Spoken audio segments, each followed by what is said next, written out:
You? Spawn.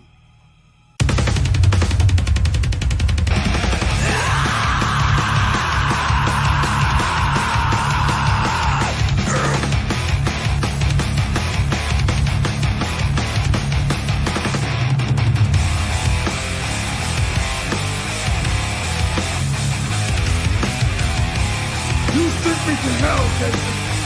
I'm here to return the favor. I'm feeling strange, trapped in the grave. All alone, I'm riding my own skin. So see if I say, a choking restraint. The perfect flame lays down my own name. Hell's rising. Hell's rising. The scars remain, a deeper to see. A blood field, blinded response. From here I cling to the ones that remain. Exile without reason. The time to catch the feelings we build this like someone is clear to blow. We're building the power, strengthening the heart, and building the wall. Welcome to your demonstration. People and things of paradise updates.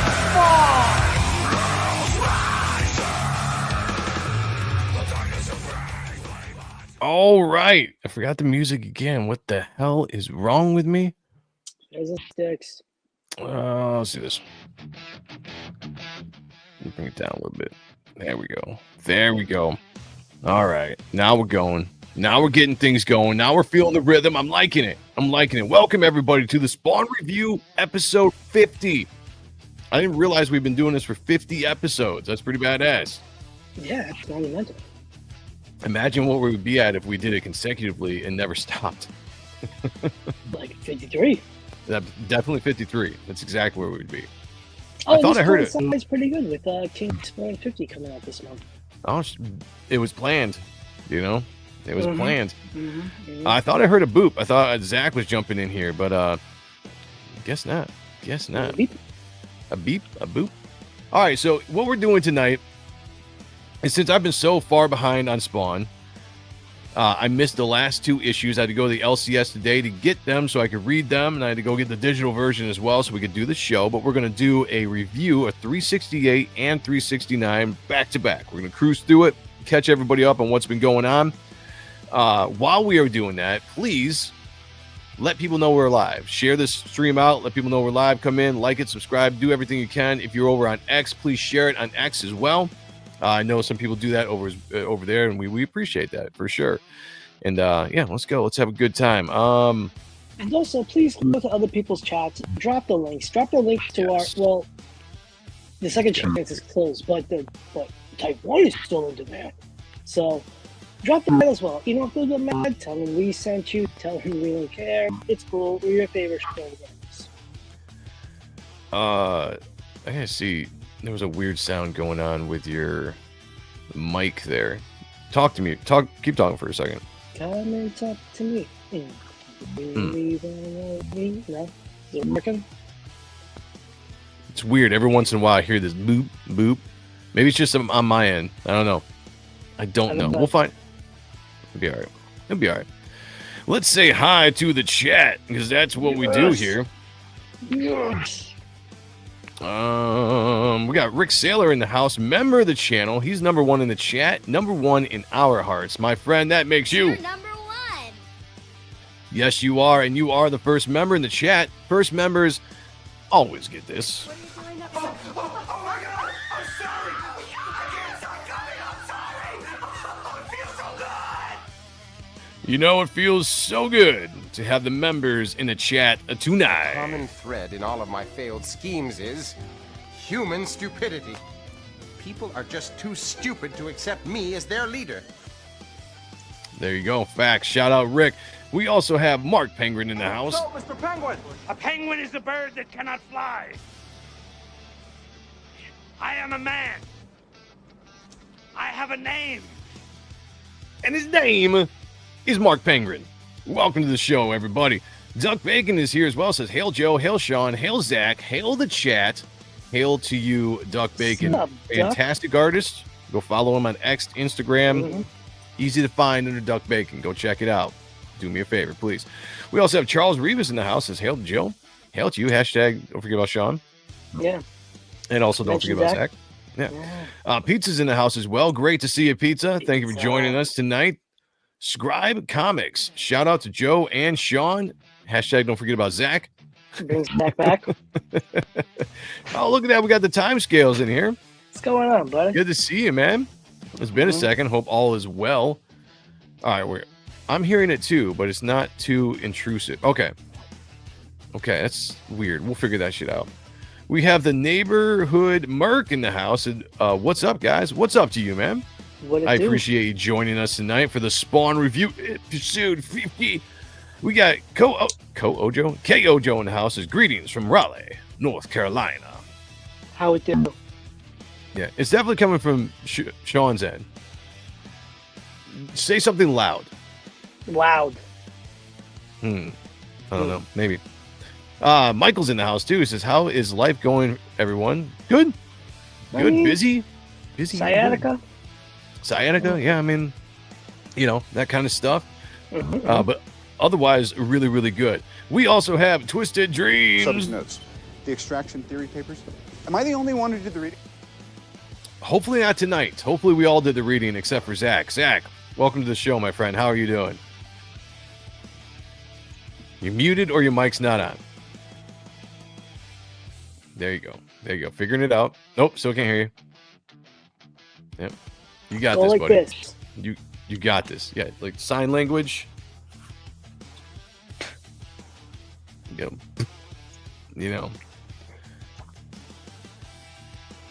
He's working it out, everybody. Shame him in the chat.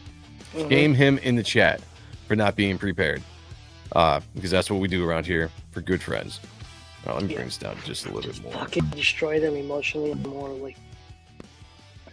Yeah. You should see how we talk to Kayla. Like, that is very disrespectful. Remember that one time when we were giving Kayla some shit on appreciating comic book art live, friendly stuff, because that's what we do. If you guys have been with us for a while on the show, you know that when the three of us are together, it's a lot of ball busting. And we used to stream with Kayla for a long time, for a couple years, but we were really getting on her one day, and she just wasn't getting the joke. But you and I, we were rolling because you and I, we get on the same wavelength. We just roll with those bits, Yeah. And she wasn't getting it at all. And she actually got some messages from people thinking that we were like being rude and mean to her on the stream. Remember that? Oh, and she was like all upset. She was all upset because she's like, I'm like, who the fuck is sending you messages? Like, fuck off. They're you don't understand. Steal her from us, which was the real. That's what it was. Yeah, they're like, it was to our show. It was other streamers be like, oh, they don't treat you good over there. Come stream with me. The fuck I do? Are you kidding me? We put time into this. Don't you fuck with us? Like, get off our co-host. Yeah, get up for a fucking coolie. Yeah, I'll get down with that. Just get one of those medieval stretcher racks, Sean. Straighten everything right out. All right. Yeah. I like that. I'm down for that. You got Ace in the house. What's going on, brother? Hope you're doing well. Hell yeah. And Kayla was in the last stream. She was over on Otten stuff. She jumped. Wait. No. Ronan Joe. No, Ronan Joe. The closeout. Yeah, the closeout. Ronan Joe. She was telling us about the spider that gave her eye chlamydia. Oh yeah, the hobo spider. Oh, you guys want to see it? Send a super chat. I'll show you. Yeah, there's something going on with your mic. Let me just change the music. Let me change the music and make sure it's not the music. I'm just gonna pause that, and we'll see if StreamYard is weird. I took the earbuds off. Nah, it's still coming through. Really? Yeah, I don't know, man. Yeah, it could be something with the laptop there. Oh well, let me turn this back on. It's all right. We'll get this going. We'll get through it. Live TV happens. Yeah. Twisted Dream says top shows on YouTube is Ronin, ANS, and Robservations. Nice, man. Wow, that's we'll cool. Be in that category. Love that. Yeah. Love that. Wait, Sean has a sciatica also. Don't we all?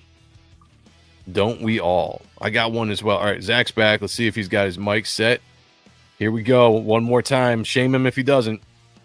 Zach, how's it going? No, man.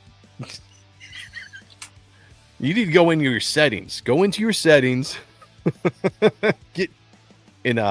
You Yeah, there's all sorts of problems tonight. We got boops going on over on Sean's side. Can't hear Zach. The dog is sodomizing the cat. It's craziness. SFG 497 is in the house. Says hail the chat. Hail to you, my friend. Hail to you. Says hail Reaper Destroyer. Yes. By the way, shout out to everybody that helped close that campaign out on Sunday. We ended up closing out with 61 backers, I believe. Nice. And so that adds to the total of 1361, something like that, 1361 backers on that entire campaign. We got another $3,000, so close to $79,000 altogether. Reaper Destroyer issue 1, all because of you guys. So shout out to the backers, shout out to the chat. You guys are awesome. And gear up for issue 2, dropping in 2026, probably around tax return times, because I want to get that money. You know, I want to make sure you guys got money to spend right around tax time. Let's go. Time Scale says, damn it. Sorry to hear that. About Oh, what? about the sciatic? Oh, I don't know if I have that. You don't have the sciatic? I don't even know what that is. Oh, yeah. You just got pain. I got you. Yeah, You heard How about Zach? now? Oh, there he Oh, is. there he is. All right. Welcome to the show. Oh, that was a pain. Yeah, that was. You sound Thank like you for the coming robot prepared. from Space Camp. Okay, let me turn you down a little bit. You're really hot. All right. Talk for me, Zach. How about now? All right. Yeah, I think that's better. Yeah, Mhm. for some reason, you came in here and I looked at the settings and the mic was all the way up. I'm like, you really want to be heard tonight. How you been? I can barely hear because of the music you got playing. What the? Chat, how's the music out there? Because in my ears, it's really low. Like, It's I really guess loud on my end. You might have to do a setting in your because I set this up. Like I stream, I do all the settings, I record it so I see what it sounds like on the playback. And I'm just like, okay, we're good. We're good. If I have to, I'll drop it off. We got YSA and that. Oh, wait, nope, that's not YSA. I can't read. Sam Vargas Art says, "Hey guys, hey to you. How you doing? Good to see you." Zach might need a LAN cable, but the audio is good. All right, all right. Zach will be heard, says Duck Bacon. Speaking of pains, cut his mic. Ooh. The music is fine. All right, it's got to be on your end, man. But if it's bothering you, I will turn it off because I want you to be able to contribute to the show. I don't even know how to adjust that. Yeah, I don't know. I would have to get into your settings. Well, while you're figuring that out real quick, let's take a look at the leaderboard. What is the leaderboard? If you're new to the channel, you're asking this question. I'm glad you did. Here is the answer. YouTube provides us in the YouTube chat with all these fancy little numbers by the top 3 contributors of the night. Right now, Time Scales is number 1. K. Ojo is number 2. Sheldon Martin is number 3. I got to get to Sheldon's video here in a second. But what this does is it keeps track of the top contributors. Now, how do you become a top contributor? You talk as much as you can in the chat. You talk to each other. You talk to us. You at people. You send super chats, emojis, whatever you can do to keep that number 1 spot. You want to do it because why? At the end of the show, whoever has that number 1, and I don't care if you come in the last 2 seconds of the show and steal that number 1 spot, whoever has it at the end of the show goes on this leaderboard. When you go on this leaderboard, all your victories are accounted for, and we take all of your victories into account at the end of the year. We tally them all up, and whoever has the most victories gets something really awesome from this channel. I'm going to ask the co-hosts to throw in stuff. They don't have to if they don't want to. I'm not going to twist arms, but I'm going to give out something really awesome to the winner. Right now, Rick is running away with this thing with 10 victories. Now, there's plenty of shows, plenty of weeks left in the year to catch Rick. You got to get in here. Any show we do, it doesn't even have to be this show. It could be the Ronan Joe show, out and stuff. Get in and be the top contributor to win some badass stuff. And then I don't want to say what it is because it's awesome. It's gonna be cool. It's motivation And enough. also, we're gonna try to be spitballing comment. Oh, was it comment of the show? Or? Comment of the night or comments of the top comment or best comment or something like that. Kind of like a second place, like you didn't win, you're a loser, but here's something type of deal. Yeah. But we're going to try to do that because we can't give an award for every show. Right. So it should be something of just, I know we're still spitballing what that can be, but We don't know what it is. It could be. we're gonna be paying attention to the chat. Yeah, it could be. Yeah, we'll pay attention to the chat and the top comment, whether it's funny or whatever we deem as a top comment, that person will be going on for something, and maybe we'll have to set some aside if there's really good comments throughout the night, and then we can make a decision at the end of the night. We'll see. It's something we're thinking about doing here. But we can start tonight. We're thinking about doing it, but we're going to start tonight as far as paying attention to the comments. So I want people, very clever comments, whatever you can do, ball busting comments, whatever you guys want to do that stands out. Sheldon Martin says, "Yeah, man, missing intros isn't new for me, but it is Ronan Joe Frendeo." I like that. By the way, I forgot to play your clip. Pegging isn't new for me, friendo, but it is for Disney. Yeah, shout out to member of the channel, Sheldon Martin. We have the Magnificent One, Spawn 50. Let's go. Yes. Episode 50, the Spawn review. Thank you for being with us this long, guys. Mike McMahon. Mike McMahon is in the house. Good to see you, brother? man. Good to see SF you. Gaming 1 says, "Didn't realize YouTube switched to our handles instead of account names. Lame." Oh, okay. That makes sense. I was wondering why the hell all these names are different. I didn't know that. Okay. I just noticed that. Count me. That's weird. Well, the good thing is not my Pornhub account. Right? Yeah, probably. Interesting. I wonder why that did that. I don't know. That is weird. Thanks for pointing that out, because I was trying to think, why is everybody changing their names? It didn't make sense to me. Try honey on pizza. You may be shocked at how well it works, and chili peppers if you like heat. All right, well, you do that up. Black Spiders is in the house as well. What up, fellas? What up with you? What to do with you? All right, let's jump into it. We got 2 issues to get through tonight. And we're going to jump right in with Spawn issue 368. Came out 2 months ago. I don't know if you guys remember where we picked up off of, but we just went through a very long story arc that lasted at least 4 issues, maybe 5 issues at the build up to it. And rightfully so. It was a fun story arc, but it dragged on a little too long. We all kind of talked about we were ready to get over that and get moving into something else. So this kind of helps kick us off a brand new story arc. By the way, the Core 20 is in the house. So shout out to the Core 20. Yeah, it's for you guys, the Core 20. Let's go. Yeah. Hell yeah. Good to see you guys. Thank you. Finally came up with something for everybody. So hopefully you like that. Core 20 in the house. Nerds. But we love you. You're our nerds. You're our nerds. Yes, Core 20. Let's go. Let's go. Shout out. Hashtag C20. Let me give you an official shout out there in the chat. Do my duty here. Hashtag C20. There we go. Thank you guys for joining us tonight. Core 20, you guys rock. Yes. Let's go. What's your 20? You know what I'm saying? 420 is a very special time of the day. That is true. Facts. Alex BRB says, haha, he said duty. That is true. I did say duty. How you doing? All right, Spawn 368. Let's jump into it. We have Todd McFarlane doing the script and the plot. Brett motherfucking Booth on art. Adelso Corona on inks and colors by our very own Robert Nugent, friend of the show. So is Brett, by the way. Lots of friends of the shows. Let's go. This is my hermano. Yeah, hermano, which means Brother. There you go. Thank you. Call of Duty. We gotta have a C20 summit someday. Oh, C20 summit. I like that. That we should. Yeah. If the show got big enough, we absolutely should do something like that. Yeah. Okay. 368 picks right up at the aftermath of the war. If you guys remember, this giant kaiju came up from hell. Nyx formed this kaiju out of corpses of angels and demons and fused it with her power, and she was going to storm heaven, but she needed Spawn's power to ignite this creature.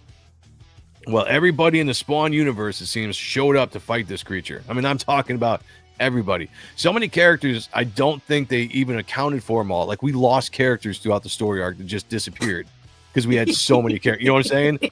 They would pop up here and there, and then they'd be gone. You know, there were so many characters. Go back and read it, catch up if you need to. But Spawn eventually defeated this thing. It shrunk down to its own, regular sized version of it. Very cool design. They eventually took it out with the help of, what was the elephant's name? The pachyderm? Poacher. Yes. Yeah, the help of Poacher came through. They took the thing out. So here we are, Aftermath. Spawn is kind of addressing the troops, so to speak, to start this all off. And basically he's saying, like, look, I love that pose by She-Spawn there. That's really nice. That whole page is dope. Yeah, it's really good. There's the Mandarin Spawn. He finally popped back up. I don't know what the hell he did in the fight, though. Like he was in the air in one of the episodes. Well, a lot of them got trapped outside of that force field, which isolated a lot of them. So, I mean, that could be what it is. But, anyway, he's addressing the troops in this. And he's basically saying, look, because we just did this giant fight, everybody has been exposed to the humans now. They know who we are. They know the powered beings and everything. And there's going to be heightened scrutiny on all of us. Some might trust us. Some might want to be allies with us. Some might want to take us out because they fear us because of what just happened. So he basically goes through and tells all these people, tells She-Spawn, Haunt, Tremor, all these guys, that basically go lay low is what I got from this scene. Basically hide. Yeah. I mean, he's not really saying hi, but he's also saying, like, hey, try and figure out your way, but also remember that whatever you try to figure out is probably going to be the wrong way, too. It's kind of like where he's getting at. Typical, like, Al Simmons behavior, basically. Double speak. Yeah. Thanks for sacrificing yourself. If you need me, I'm going to be busy for a bit. Yeah. Go fuck off. He's like, yeah, I'm kind of done, so... It's like the end of what movie was that? Ferris Bueller's Day Off. He was like, "Oh, you still here? Yeah. Go on, go home, get out of here." And Tremor's just there, like, what? I'm thirsty. So they all have different thoughts on what is going on here. Some might think that, like, She-Spawn, I believe, talks about, like, maybe it's a good thing. We can be in the open now. We can do our thing. We can do good.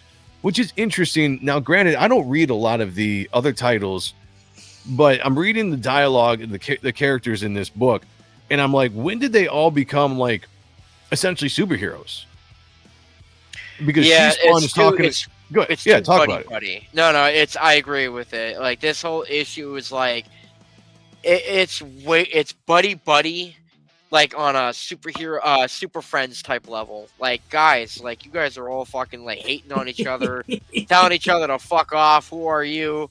Now it's like, hey, it's okay. I got your back, buddy. How are we going to do this together? Like, how are we going to contact each other? Like, like, what? What?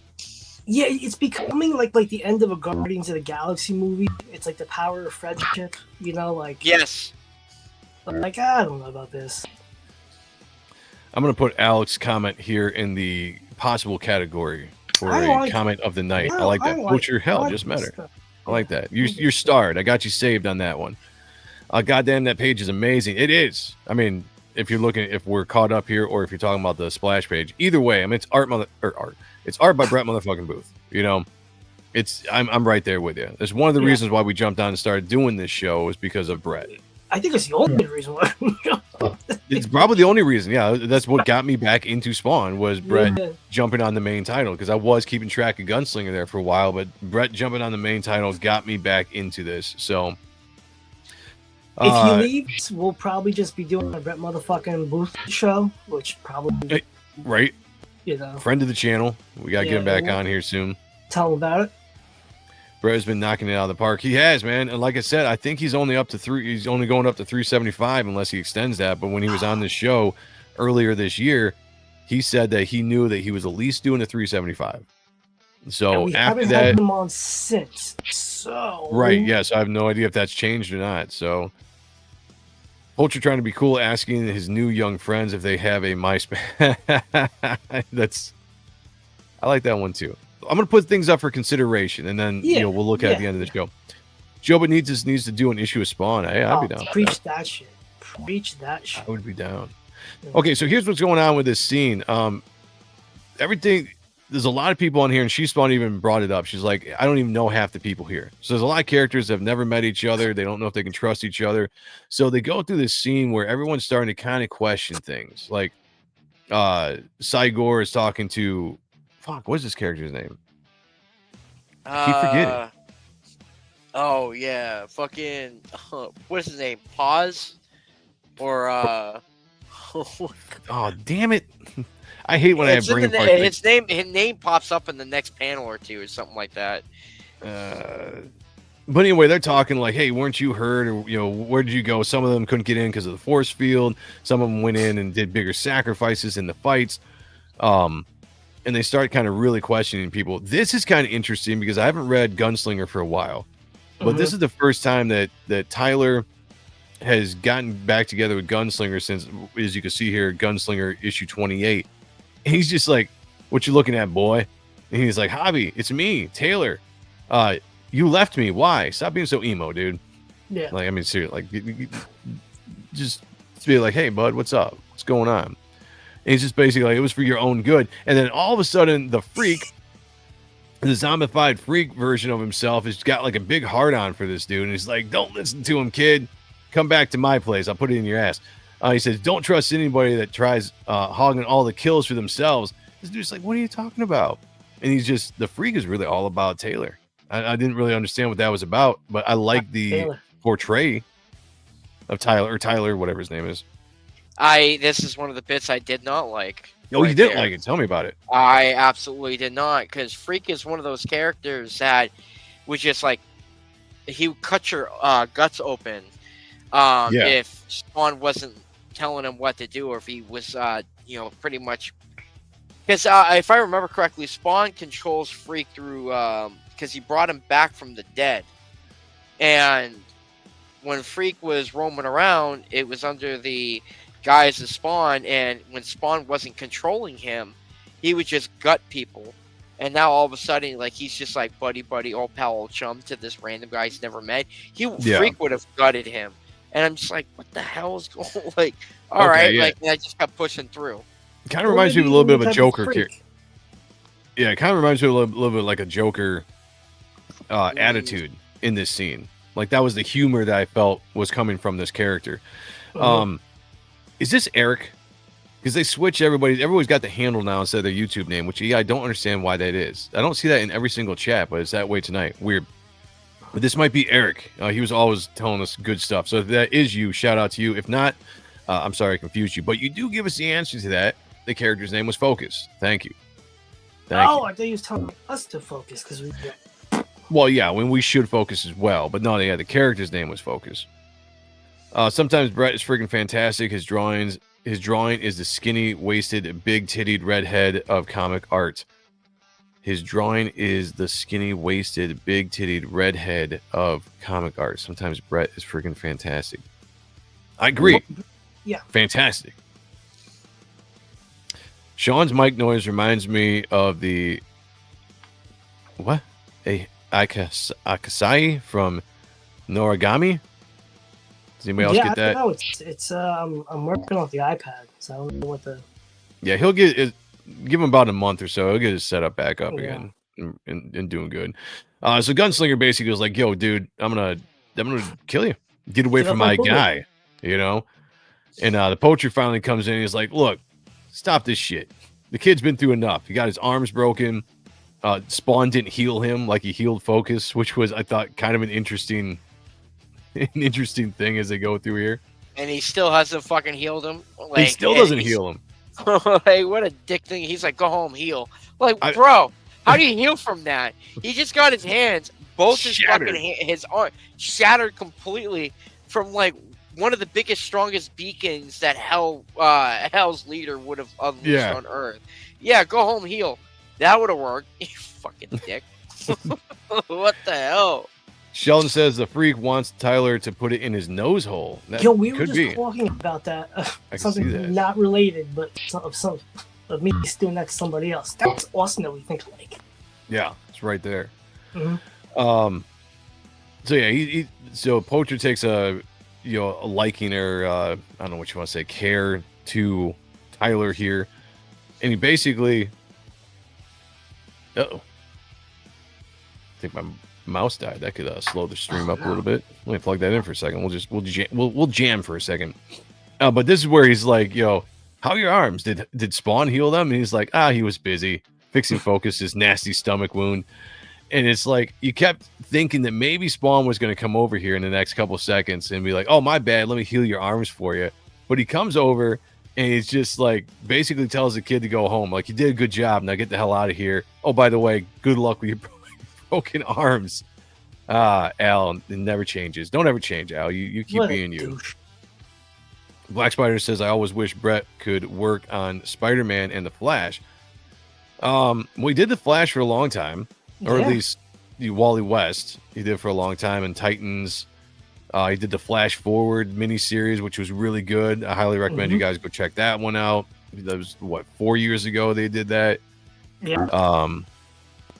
And then he did the Backlash Spider-Man crossover in the 90s, which was the only time I've seen him draw Spider-Man for Marvel, which was awesome. Which is still like my top 5 probably Spider-Man artists, just for that alone. Yeah, track those down if you can. All right. My mouse was plugged in for a second. Let's see how long that gives me. All right, so Spawn comes over and he's like, he's right. I'm sorry you were hurt. But what you did out there showed true courage. Now get out of here. Go home, get rest. Like, wait, but he's like, but Spawn, my arms. Right? You fixed my arms as they're dangling. Basically, he's pulling like the younger brother thing, which is like, no, teach me. I want to do what you do. And he's like, no, get out of here, kid. I don't got time out of to teach you. character.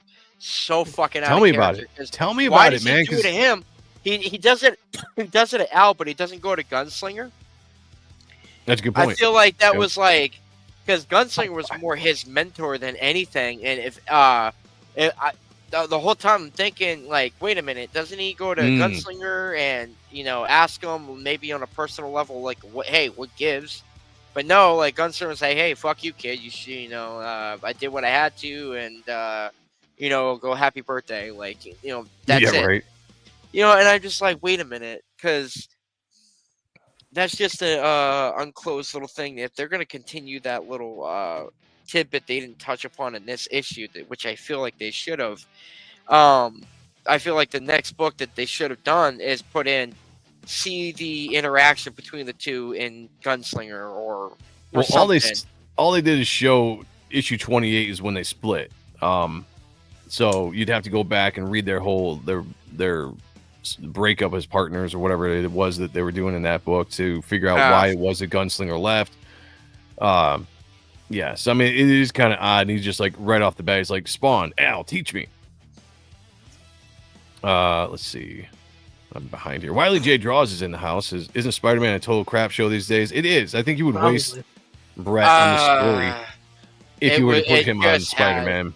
It just, it's funny. The first 6-7 issues of this reboot was fucking great. And then, oh man, did it just kind of just drop down real fast, real quick. Like, here we go. We could have had something really great. And then, yikes. I'm so over Marvel right now. It's gonna take a second. Something DC man's kicking ass, bro. DC's doing good. I'm happy that I was not happy with DC for a second, but they ended up firing somebody that I thought they should fire. So now I'm a little bit back on board with DC. So we'll see where we go from there. Basically, those Spawn's just like, hey, I'm trying to protect the kid. If he goes into this line of work, he's gonna get killed. He'll fix his fucking arms. He still doesn't fix his arms. Maybe that's what it was like. I'm going to keep you hobbled so you can't get into this line of work. But I feel like they said that he was actually a pretty powerful character a few issues back, but he didn't know too much about his ability just yet. So I feel like he's going to have a big part to play down the line. We got Christopher Bouchard in the house. What's going on, brother? So we go halfway around the world and we get to Sin, which we haven't seen in a while, Did he pop up in one of the other books? Because I don't. When was the last time we saw Sin in the main title of Spawn? Like 350, right? Another character that just kind of comes up out of nowhere. I thought he was dead. So did I. So No, if you're not he was Go ahead. in previous of Brett's run. I don't think he was in Kingspawn or Scorched. He was mentioned, I think, in Scorched with Jason Wynn. I think that was a while. Yeah, I've been wondering because I haven't seen him in the main title that I can remember, but he's back. You know, so as a character, it's just it seems like Sin is kind of taking front and forward for the new villain of this story arc. Seems like, and so whatever. It's fine. It's just I was kind of wondering where the hell he came from. Who stole Lex Luthor's armor? Yeah, no, I've always thought that as soon as he was in the green armor, definitely has a Lex Luthor look. Sin sees an opportunity with all this, though. The world has been exposed now to superhuman beings, and they don't know whether to trust them or not. And he sees this as an opportunity to kind of get on their good side, so to speak, to fool them. You know, so what does he say? It's like, won't the humans begin their own preparations? Of course they will, but they will be too late.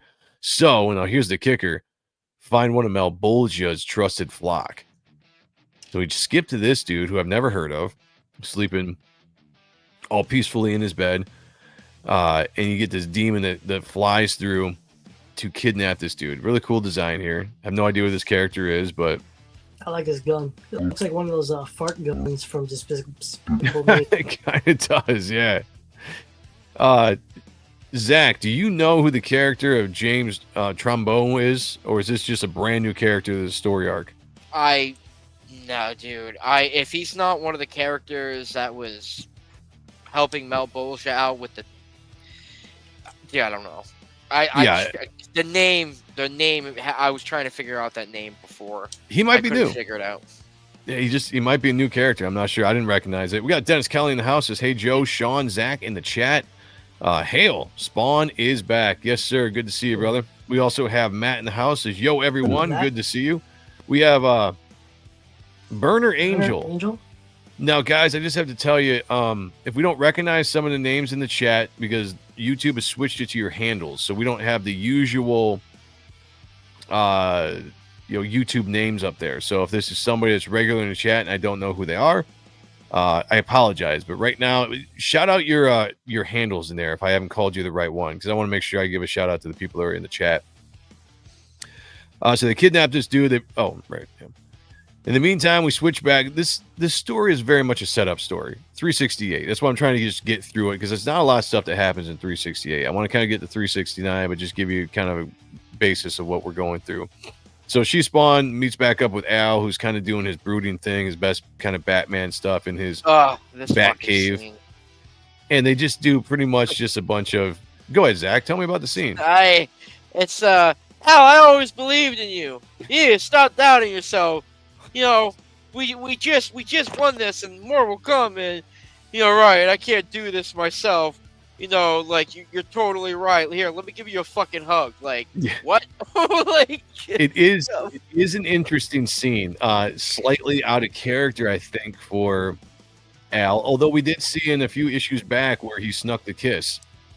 He just laid one on Spawn. He was like, read the wrong room. Yeah. And she's basically admonishing him for, not wanting help, to never accepting help, that help is here. You don't have to do it on your own. And he's like, wait, I'm just tired. Or I'm just getting tired. And he grabs, where's it at? That's a good excuse.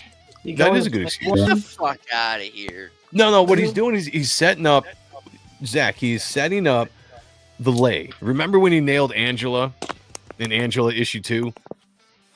They were cold or something in heaven, so they banged out, which is a common thing you do with a woman if you're cold, and you're alone, just you bang it out, warm right up. So he did that, and I think he's doing the same thing. He's setting it up right now for Spawn. It's like, look, I'm going to show you a little bit of my vulnerable side. I'm going to bring you in, a hug. You're not going to expect it, and next thing you know, you're going to have a mouthful of Al. You know what I'm saying? Here's my burnt wiener. Yeah, a little bit of like the hot dog was on the grill a little too long, but it's still big. It's still good. It's gonna taste all right. So that's what I'm seeing. That's what I'm seeing out of all this. So that's what the setup is. We got Kayla in the house. The hair looks great. Brett always draws some really good hair. Yes, sir. Yeah, Kayla saying it's very out of character. Yeah, some of this book, some of this issue I thought was kind of out of character, especially for same thing with 369. We're going to talk about that when we get there in a second. Not that I dislike it. It's just like out of character. Time Scale says on YouTube Thailand, where YouTube first tested screwing up the chat by eliminating handles, people just started to add their handles before other messages. A pain, but it worked around it. Okay, I got you. Yeah, that is a pain. Hopefully they figure that out. Nag. Gonna smash. Yes, I'm telling you guys, he's setting it up for it. Everybody's excited to see Kayla in the chat. Yes. Al is showing her his vulnerable side. Then he's going to show her his really vulnerable side. Yeah. Yeah, you know it. Look at this. I mean, this is what you do. You pull the woman close. She's like, I need you. I need you. Feel me. Feel my body. And then, that's all you need to do. Then you got them right where you want them. Women, they're easy. You know what I'm saying? I hope my wife isn't listening. Ain't that the truth? So we switch back to Sin, and we switch back to this Jimbo or Jumbo or whatever his name is. What this is a dude that was second in command, so to speak, to Malbolgia. He was like one of his higher ups, and he's been kind of hiding out here ever since Malbolgia died. And he basically, I like what he says here. He's like, I'm going to ask you the questions here, James, and you're going to answer them. And the next word you utter outside of those answers, I'll remove your tongue and then your head. Are we clear? So he's meaning business, Sin is not to be trifled with, as they say. Yeah. So he's asking some really interesting questions here. He says also, they also say you concealed him, talking about Malbolgia, helped with picking the humans he turned into the Hellspawns. You must know who I am. Did you pick me? Aha. Because we all remember Cagliostro started out as a Hellspawn. Well, this was before this dude's time. Go ahead. No, I was just going to say, yeah, you're right. And I was going to make some dirty jokes, but I'm like, this isn't appropriate. For me. This made me think of Game of Thrones. It could be. It could be an influence there. I could see that. Just watch now. Someone will make a real search engine again. Yeah, well, I hope they fix it because it's kind of annoying. I know most of you guys in the chat because of your YouTube emojis, but there's a few in here I'm not getting. So shout out to any regulars in the house that I can't see because your handles have changed. Okay. So this guy was in charge of the symbiotes before the Violator came in and kind of stole all that. Sin says, when Malbolgia was slain, why did you flee? Why not stay and fight? And he's like, I had my orders. He said, sure you did. And I'm guessing that your master needed you to leave because he had a backup plan, a survival plan. Why didn't you implement it, James? And he says, I couldn't. I didn't have the power to. It was the one piece we miscalculated. Now, do you really think that Malbolgia miscalculated in that? Yep. Okay. No. Okay. That's good. I got a good, solid answer. I believe you. Yeah, it was very, very a lot of conviction behind that. So I'll just move on. So, well, James, we're going to fix that. And he talks about bringing Malbolgia back. Now, this is the part of the issue where I was like, okay, you piqued my interest again. Right? We just came through this really long story arc that we were it was dragging on a little too much. A little boring. Just a little bit too much. They could have taken that 4 issues and made it 2 issues. And I think it would have worked very well. But, they dragged it on for some reason. And this first part of this issue, I'm thinking to myself, like, where are we going with this? Like, what's happening here? But now here we go. Here's the new plot. We're going forward. Malbolgia. The whole idea is to bring Malbolgia back piece by piece. And Sin's got a process to do this. And he's going to work with his Jumbo guy to make it happen. And we get this badass double-page spread of Malbolgia, hell spawns, and, like, just hellish. I don't know if this is like a shot at the future or just kind of remind us who Malbolgia is, but it's badass. I don't like it. Oh, yes. All I right, don't tell me like about I'm it. sorry, dude. Give it to me. Let's You hear know, it. what it tells me is it screams. What is it? The last Skywalker film with Rey, where Emperor Palpatine is Mm, like, comes back from the dead after all these films.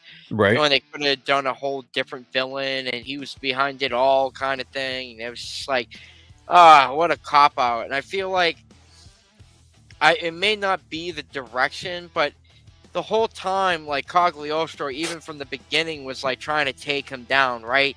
He's Mm-hmm. finally dead. Then there's new characters to take his place, and Al Simmons denies, the throne, and he goes after, hey, Nix, you should be the one to take the throne. And then he goes, I made a grave mistake. I should have taken the throne. Never put a woman in a position of Right, power. That and was his then- mistake.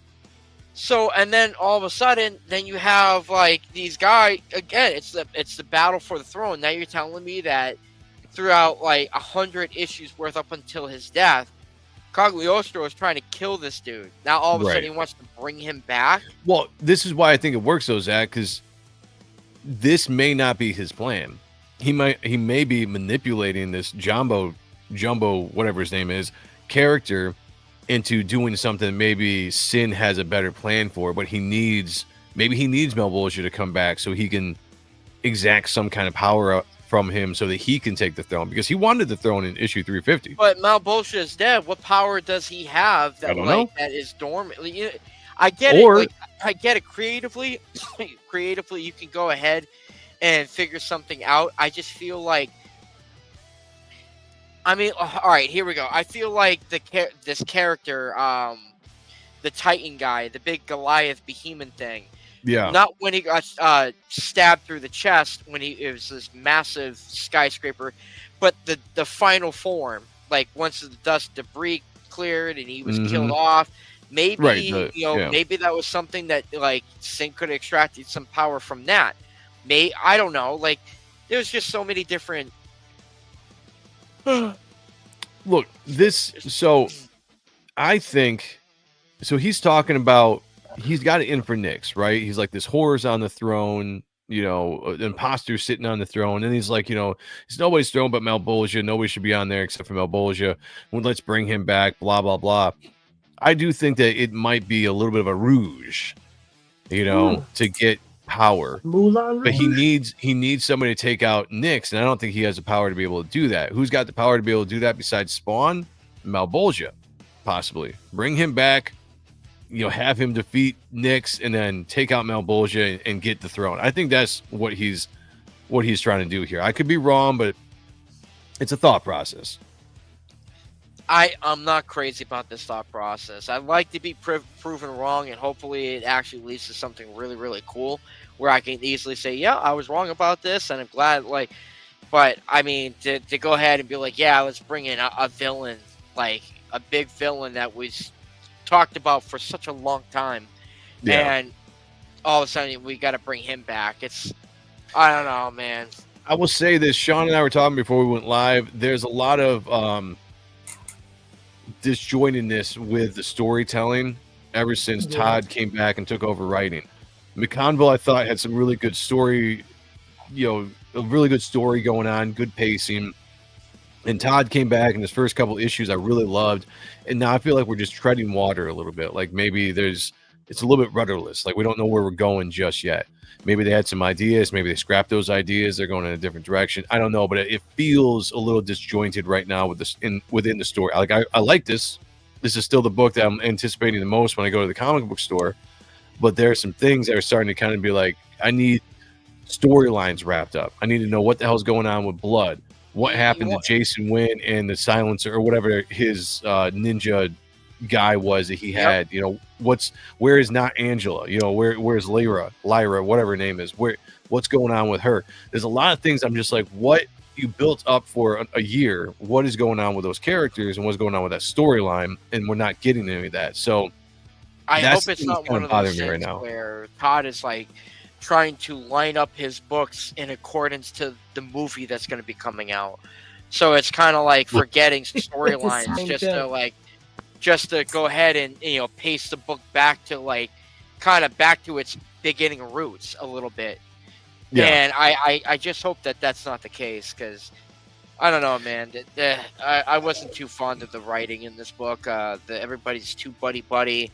Yeah, I mean, I get it. Everyone is now seen, like the world finally knows, and I feel like that's a cool advantage for now. Like for more characters to come out, for different types of villains to come through. I don't know. Maybe there's some new slew of monsters, right? We had a vampire arc, right? That's not done yet. Maybe there Right. is a werewolf, or maybe there is I don't know, what other monsters, like Black Lagoon creatures or something, like mermaid There people. was that I don't werewolf know. gunslinger that they just had like a one and done with, which sucks because that guy looked visually awesome. Yeah. Let me bring up issue 369 here in a second. Michael says there needs to be a stream. No, that's not what. Let me read the big comment there. There needs to be a standalone story. Michael Cray, Al Simmons, and Chapel going on a mission where horrendous things are done, which cements their ticket to hell. Demon influences galore. That's a cool concept. I like that. That's a good possibility of happening now that Rob is bringing Youngblood back. That's true. I do like that idea. I really hope that idea does not happen. Oh, come on, man. No, because again, it's You were fucking very like negative Nancy tonight. no, Yeah. because Chapel wasn't in the Spawn universe for how many fucking issues, and all of a sudden, Well, you know he's back now, okay? And yeah, but Yeah, like what it does, bring it it back. destroys it. We're bringing it back. You know, I get the Bring it back. writer, writing it well can save certain things, but Chapel's been out of it for so long that I don't even consider him part of the continuity anymore. Yeah. No, the continuity is whack right now. yeah, It is. because I'm there hoping is no they. I'm hoping continuity. they. Yeah. I feel like, and Sean and I talked about 20 minutes before we went live. Probably some really good conversation we could have saved for the show, but that was kind of our thing. Like this, it's a really disjointed continuity right now. Kind of what Kayla says right now. Says, yeah, the Lyra stuff bothers me the most because they were starting to make that intriguing, and there was a lot of potential with her character, or with her as a character, and we haven't seen her for 6 issues now, 7 issues. More, yeah. It's got to be more because he didn't even have his powers back yet. Was the last time we saw her, because he basically kicked her to the curb after. And this is the thing I don't understand about the storytelling. That I wish we could talk to Todd. I wish he could fill us in on some stuff, because I would ask him what was the idea behind Lyra or whatever her name is, not Angela, where Spawn goes to her, Al Simmons goes to her and says, if you follow me, I will help you find I'll help you kill Blood, but you need to then be, back me up. You have to be part of my army going forward, essentially, And then the next issue, he was just like, I need to do this alone, and kicked her to the curb. And then he goes and gets killed by Blood, essentially, and Nick brings her back to life, and we haven't seen not Angela since then. So, we'll see. Eric says, or I'm just going to say, Eric, if you're not, put it in the chat that you're not. You see the Youngblood cover special with Spawn 370. Check cover C and D of Spawn 370. Are you talking about the one with Chapel and Priest that have by Brett Booth, that have Al Simmons on the ground, and they're all talking about, like, I finally get to kill Al Simmons. Like, you sure about that? Yes, it's awesome. I think it's a really cool Easter egg there by Rob. And I say by Rob because it's Rob's character, but, like a little shot at some lore, some image lore between Rob and Todd. Zach wants the books to go back to its roots, but doesn't want Chapel back. Oh, conundrum. I didn't say I Chapel want back.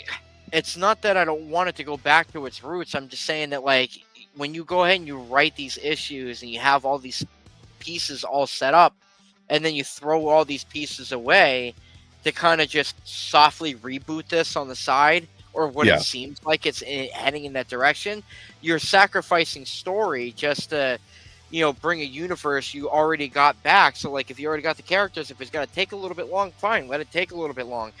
As long, don't throw the story away, because, like, this, what do you call it, Hell Hath Fury storyline that they got, to be honest, I think that when I looked at this story, this little war battle where it brought everyone together, I thought the climax was going to be a lot more heavier. I thought there was going to be a lot more consequences. People were going to be dying. Maybe there was some like heavy directions turning because Brett's going to be ending soon, and I thought maybe something very heavy is going to be coming around that corner. But the way that it ended, it just seemed so anticlimactic to me. It's like, hey, we did it. Go home, y'all. See you next time. Like, No, I'm right there I with don't you. know, man. Yeah. I agree with you. Yeah, it was. Dennis Kelly says it would be cool if they segmented hell into different kingdoms or realms, each with its own ruler, with Sin putting himself as the nucleus after taking the power meant to bring Malbolgia back. I like that idea. Ooh. That's a cool concept. Tell me I do more. like that. All right, let's jump into this. We got another whole issue to go. And so this is Eric, by the way. So shout out. Good to see you, man. That's This our is the resident issue I have Spawn not expert. read yet. Oh yeah, that's right. You didn't get a chance. I tried sending it to you, but the file wouldn't go through. Damn. I had to say this is one of the better covers that they've had in a while, besides Brett's covers. I dig this a lot. Badass. Is that by Raymond Gay? Who's it say here? It's cover A. Yeah, Raymond Gay. Yeah, Oh, so again, super cool and all, but like, still would like to see some covers in accordance to the story that's going on. Yeah, I mean that'd be cool, but at least it's not like just completely weird and out of. I mean, there were some covers that had nothing to do with the story whatsoever, as far as like depicting him in different situations. I mean, it was odd. Mm-hmm. Shout out to Steve Cannon though, been doing a lot of cover work for Todd. Really good colorist out there. He's in the chat every once in a while. I follow him on X. He does a lot of indie work out there, but I'm glad to see he's getting some really good recognition and some work now. From Todd McFarlane, so I'd like to see him continue that up. We got Steve in the house. Good to see him.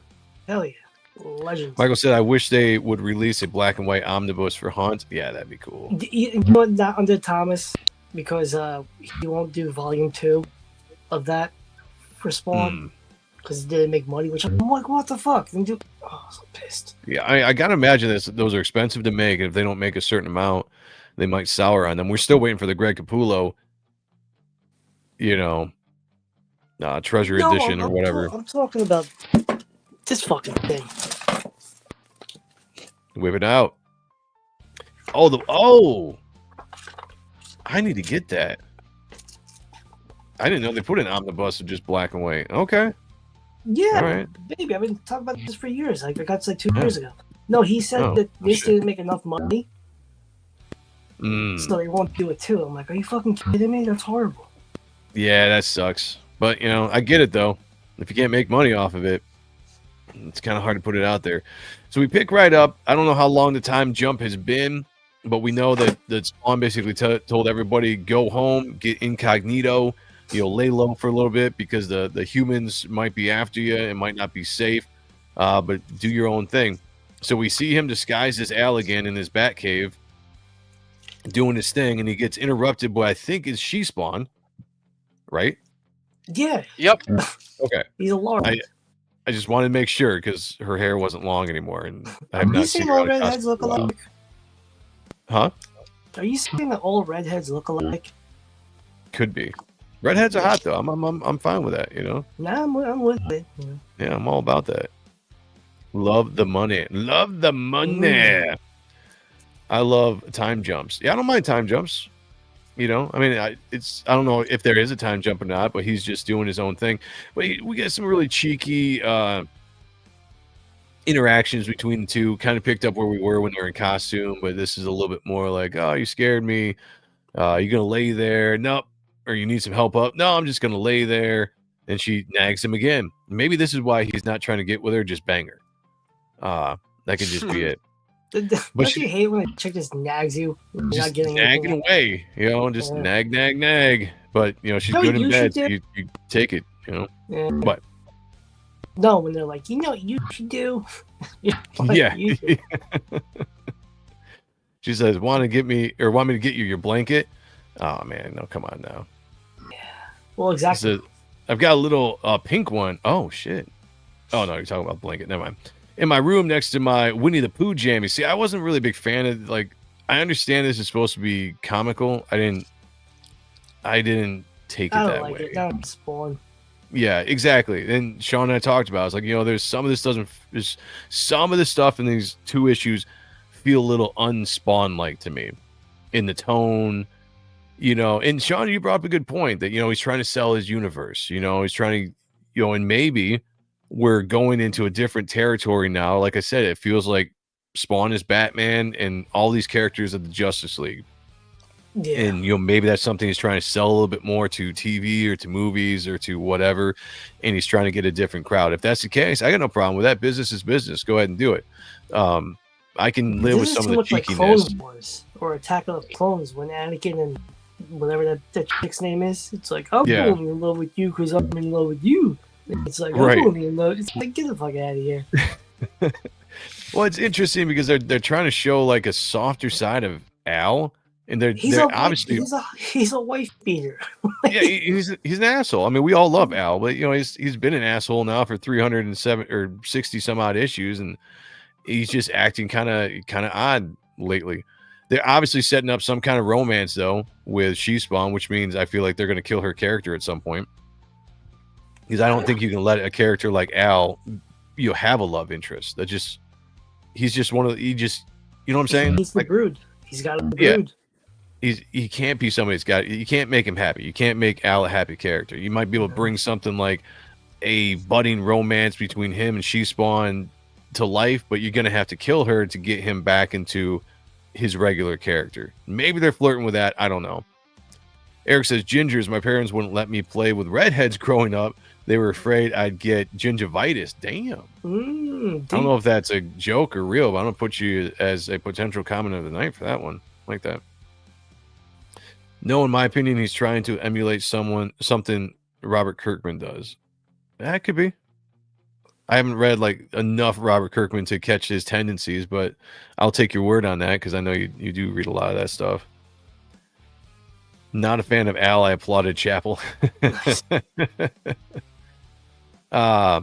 So yeah, it's just, I don't know, it's a really interesting. So they go through this entire conversation just basically she's like, so what are you doing down here? And he's like, it's a heat map giving off approximate wavelengths of any high levels of Nero charges and disruptive fallouts. And she's like, you mean demons and angels? He's like, exactly. I'm looking for large energy fields, clusters where a group of them might be. And when you find them, that's easy. Oh shit, go back here. Come on, computer. She says, that's easy. I'll wipe them off the face of the earth. And like all of a sudden he goes right back to being like badass Al after having all this like cheeky, cute, conversation with She-Spawn. I hope he gets laid at some point. Like I feel he's putting in a lot of work and it's just not happening yet, Al. Yeah, I hope that works out for him soon. Project She-Spawn as all caps. Project She-Spawn at all costs. Wow, my dyslexia is protect She-Spawn at all costs. My dyslexia is kicking my ass right now. The only thing I like about these two issues is the art. Yeah, the story we were talking about before we went live. We're like, we like the books are good. Brett does his thing, knocks it out of the park. But there's a few things that's not my favorite in the storytelling, which I don't usually say when it comes to Spawn. But there's a feel. There's a feel to the book that has shifted since 2 issues ago. And it started with this last issue and this issue. There's a noticeable shift in the character interactions, the dialogue. I don't know. I gotta say the past 6 or 7 months, it's been different. Maybe because we're burnt out from the previous storyline. Personally, I like Scorched better. It's just more beats and kind of going and shit's happening. Yeah. Well, it's maybe because they were setting some good stuff up there with the blood storyline that we never got the payoff for. So it was kind of jarring to go in a completely different direction. And I'm sure they'll bring blood back at some point, but it's like, what happened to all that? Like we were expecting like this big war between the vampires and the angels and demons. Like we kept talking about, like there's going to be this massive fight, when everybody gets their powers back, and it just, I don't know, it didn't happen. So that still might happen at some point, but so far it's been kind of a letdown. So Sin is whining and dining Jimbo Jumbo guy, and he's just kind of asking a question. He's like, why are you going through all of this, this game right now? It's like we're on Earth, we don't need to eat. What's this all about? And Sin's basically like, it's so that we can get used to tricking the humans, because his whole plot seems to be like, we need to get on the humans' good side. We need to, pose as their saviors so they trust us, and we get their confidence. So that's basically what they're doing here. And what's he saying this? He says, we can do that. You and I, we can resurrect him. I'm talking about Malbolgia, give him some order, or give some order to the madness that's gripped the 7 realms of hell since his death. But first, we must weed out the traitors, those that destroyed or strove to control the symbiotes for themselves, talking about the Violator. So apparently the Violator is alive. They're mentioning him. They're going to go after him at some point. Violator is the worst offender. He betrayed our Lord and me. So I guess that's Cagliostro's head. Maybe that's how he died back in the day. I don't know.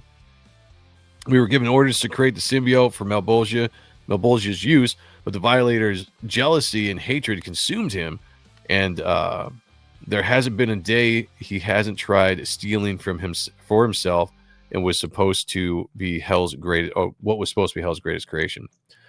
I'll say this on this page: it's kind of jarring to have green lettering with all the green. I mean, shout out to Nugent, great colorist. I love you. If I had just one little critique, I might have gone with a different color with the letters. Because I feel, at least for me, that was kind of blending there a little bit too much. All I see is Lex Luthor. Yeah, he's there. He's doing his thing. Oh, God. Come on. Claremont could write a Spawn book, but Kirkman would write a better Spawn book just because the tone. I don't think Claremont could write a Spawn book. I mean, it's probably putting me to sleep. Yeah. A lot of dialogue. Too much. You think Todd's got a lot of dialogue? Wait till Claremont wrote an issue. It'd be like 3/4 of the panel dialogue and then a little bit of art. Just getting your goat, Kayla. Yeah. So, okay, let me catch where I was. Okay, so he switches his attention to Nyx, and he says, "So, and this whore who now sits on the throne must be the first to fall." And Jimbo Jumbo says, "That's impossible." And Sin is pissed off at that. And with a flick of his finger, takes all the air out from around Jimbo's head. Can't breathe, and makes him transform into himself, which is a badass design. That's dope. Yeah, it turns him into his hellish form here. And again, I was like, I've never seen this character before. I dig it. Shout out. Brett's been doing some great character designs in this entire run. And this is just another one of them. Very, very cool. But this says right here is like a being, this character. Doesn't give his true name, but this is his form. It says a being was once second in power only to Malbolgia, which is interesting. It's interesting to me, like when you bring in new characters and then give them such a position in the storyline that we've never seen before, right? That we've never heard of. I'm just kind of like, all right, set it up. I got you. You're trying to also show that Sin's a badass right now, because he instantly just starts beating the shit out of this character to show how badass he is. Rips his arm off, and is basically like, should I keep going? I'll tear another one off if you need be. Basically, get in line. Don't ever question me. I brought you here for one reason. If you don't do it, I'm basically just going to kill you. And then we get a shot of all these new characters. He says, "You see, James, we're going to put Malbolgia back together one way or another. And I've recruited plenty of help to achieve my goal." And you see all these brand new characters. Again, great designs. Great designs. Great designs. I'd love to see Brett tackle these guys for a few issues. Here's my complaint with all this. We have seen multiple issues now where we have been introduced to multiple new characters, badass characters. Remember the angel, the cybernetic angels? Oh, those were so cool. Me and Paul are swiping that. They were badass, right? And I'm just like, sweet. And then we haven't seen them since. No. You know what I'm saying? And I'm just like, okay, I love all the new characters, but when are they actually going to come into play here? It's almost like they show up for just an impact and then they're gone. So I'm hoping that they're not going to be anything like substantially big for 375, because Todd has stated recently that it's going to be a standard basic issue. It'll be cool, but it's not going to be right. Like they're gearing up for 400. They're going for 400. Yeah. But And again, I like a slow burn. I like good storytelling. I like pacing me up. But like, I need some. I need. Give me continuity. You know, yeah, I need a Yeah, queef. just keep. Like, I need something big and juicy to happen. Like Yeah. I'm invested. Like, I've taken her out. I'm on the third date. You're right. You know, Yeah, I'm like, expecting a little play now. Yeah. You know, Goatee Sean has introduced us to the new. Wait, Goatee Sean is introducing us to the new McFarlane toys. You mean Goat Sean? Goat Like, Sean, I'm the goat. like the greatest of all time, Sean, I'm Samurai spreading that Sean. rumor. No, it's there's an issue with Sean's mic on on the his iPad. end. Yeah, he's on his iPad. It's not, we try to do stuff at the beginning of the show. It comes and Like goes. butt So we do stuff apologize, over but there's not much we can do about it. Yeah. Did we lose We got Zach? him. Zach, where'd you go? I'm here. Oh, okay. I'm here. All right. I was listening. Do you I didn't know if agree you with had us? problems and you dipped. Yeah. Maybe you were pissed. No, at us. I'm still here. I'm just getting some things ready, cleaning nibs and whatnot. The character is Goatee Sean. Okay. This guy. This guy? Sean Luther. No, I like that. So we get the NATO headquarters. And of course, the setup that Spawn was talking about in the last issue is like the humans are going to do something. They're either going to accept you, they're going to be fearful of you, or they're going to want to destroy you, or all of the above. And we basically just get that in this scene, right? A bunch of people just talking from different countries about what to do. You know, this chick is like, yeah, you know, like we need to figure out what's going on. She says, for us to assume none of these beings will help us attain our goals. Defending ourselves must come first and foremost. So I think you can kind of see what they're setting up, or what Todd's setting up in the storyline with the humans. You know, I think the humans are going to see something. They're fearful, and I think they're going to come after the super beings with whatever they got. And so you're going to have a fight. Maybe they're going to involve humans, angels, demons, vampires. You know, maybe we're going to get a friggin' World War III scenario in issue 400. I don't know, but they wouldn't be bringing in all of these human characters, having all these conversations in the Pentagon and NATO, if they weren't going to be doing something like the world ganging up to take out the superpowered beings that they are now aware of and afraid of. I mean, what are you thinking, Sean? Okay, you know what? I'm sidestepping. Sidestep. Go ahead. Jason Wynn. They still didn't tell us how he got brought back. I think he's going to be a contender as far as like an antidote or an answer. Like a president, or like a ruler, or like a leader of world? No, like he's an answer to like the superheroes. You know, like because he kind of in Scorched they released She-Haunt. And then they fucking merged the haunts together, which is weird.